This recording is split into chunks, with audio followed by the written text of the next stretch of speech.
कंधार, साल 1999 की सर्द दोपहर। चारों तरफ सिर्फ रेत, हथियार और सन्नाटा। और उसी सन्नाटे के बीच एक भारतीय विमान जमीन पर उतरता है। कोई स्वागत नहीं, कोई सुरक्षा नहीं, सिर्फ बंदूकें, टैंक और मौत का खौफ। उस विमान के अंदर 176 लोग कैद हैं पिछले कई दिनों से। और उस जमीन पर अकेला उतरता है एक आदमी जिसके पास न सेना है न हथियार, सिर्फ दिमाग और हिम्मत। दिसंबर 1999। एक आम फ्लाइट काठमांडू से दिल्ली की तरफ उड़ान भरती है। 176 यात्री, कोई हनीमून पर, कोई घर लौट रहा था, कोई बिजनेस ट्रिप पर। सब कुछ सामान्य था जब तक कि 35 मिनट बाद सब बदल नहीं गया। 5 लोग अचानक खड़े हुए, चेहरे ढके हुए, हाथों में हथियार। और फिर शुरू हुआ आतंक। एक यात्री ने विरोध किया और अगले ही पल खामोशी खून में बदल गई। अब ये फ्लाइट किसी और दिशा में जा रही थी और यात्रियों को एहसास। पहला स्टॉप अमृतसर। यहाँ सब कुछ खत्म किया जा सकता था। मौका था, कमांडो तैयार थे, लेकिन आदेश नहीं आया और विमान फिर उड़ गया। लाहौर, मस्कट, दुबई,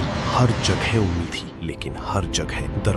आखिरकार विमान पहुंचा कंधार, तालिबान का इलाका, जहां कानून नहीं सिर्फ ताकत चलती थी। अब विमान एक उड़ता हुआ जेल बन चुका था। 176 लोग थक चुके थे, डर चुके थे, टूट चुके थे। और बाहर दुनिया उन्हें देख रही थी, लेकिन पहुंच नहीं पा रही थी। दिल्ली में फैसला होता है। बातचीत। एक अधिकारी कंधार पहुंचता है और शुरू होती है असली लड़ाई। ये गोलियों की नहीं, दिमाग और समय की लड़ाई थी। हर बातचीत, हर शब्द 176 जिंदगियों का वजन लेकर चलता था। दिल्ली, एक बंद कमरा, सामने 176 नाम और दूसरी तरफ आतंकियों की मांग। अगर मान लो, देश झुकेगा।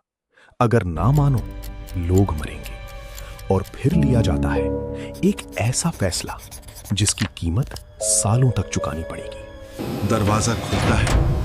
176 लोग बाहर आते हैं, जिंदा।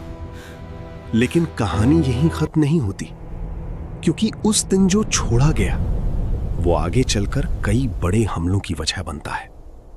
और तब समझ आता है, कुछ फैसले जीत नहीं होते, बस नुकसान को टालना होते हैं। एक मौका, एक फैसला, और इतिहास हमेशा के लिए बदल गया।